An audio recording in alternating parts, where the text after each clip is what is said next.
حالات بدل سکتے تھے، تیرے آنسو میری آنکھوں سے نکل سکتے تھے، 2 قدم ساتھ چل کر تو دیکھا ہوتا، خود بخود خیالات بدل سکتے تھے۔ تم تو ٹھہرے ہی رہے جھیل کے پانی کی طرح، تم تو ٹھہرے ہی رہے جھیل کے پانی کی طرح، دریا ہوتے تو بہت دور نکل سکتے تھے۔ تم نے الفاظ کی تاثیر کو پرکھا ہی نہیں، نرم لہجے سے پتھر بھی پگھل سکتے تھے۔ محترم بزرگوں اور دوستوں، میرے مائیں بہنیں اور میرے عزیز گارجین حضرات اور سرپرستان محترم، میں کوئی تقریر کرنے نہیں آیا ہوں۔ دیوراج دنیات سینٹر 10 فروری کو بسوریا گاؤں میں اسٹارٹ ہوا۔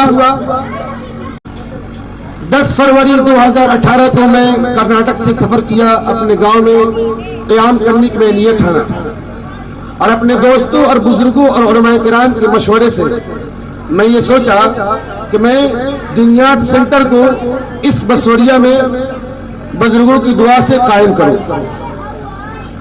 چونکہ دنیات یہ رفیق دودھ والے بمبئی کے، وہاں سے یہ شروع ہوتا ہے۔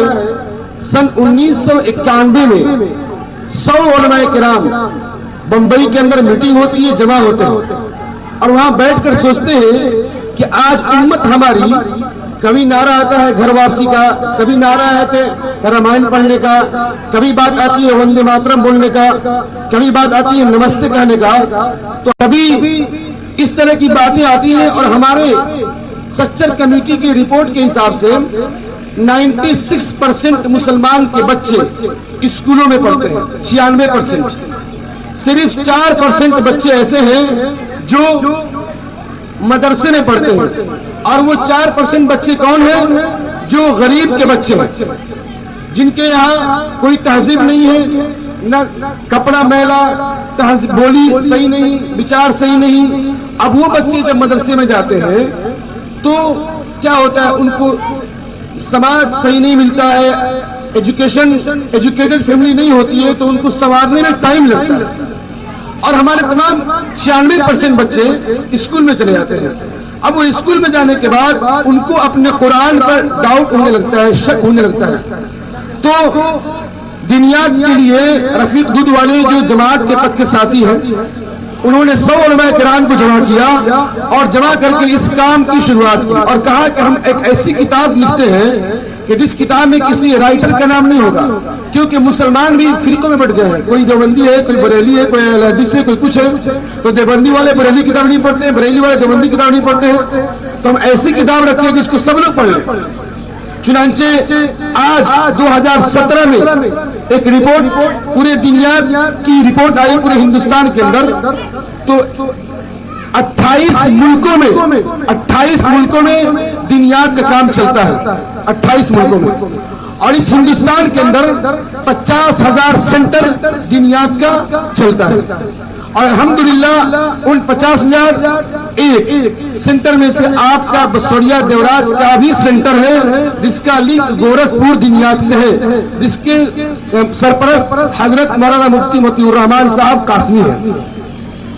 میں یہ دنیات تو شروع کر دیا آپ حضرات کی دعا سے، ماشاءاللہ کلو جدید لذیذ، ہر نئی چیز اچھی لگتی ہے، تو لوگ سمجھیں کہ یہ تو ماشاءاللہ اچھا پڑھاتا ہے، بچے سلام کرتے ہیں، دعا کرتے ہیں، یہ اس کا مقصد ہے۔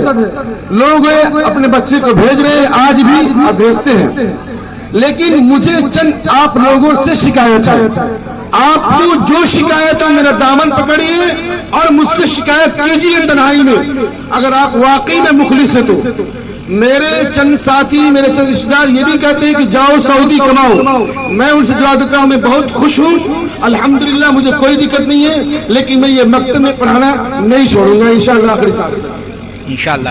میں ہمارے پاس جب بچے آتے ہیں 4 سال کے لوگ لے کے چلے جاتے ہیں، بھائی بچے کو ڈال دیے 4 سال تک، اب وہ بچہ 5 سال کا ہوا، 6 سال کا ہوا، 7 سال کا ہوا۔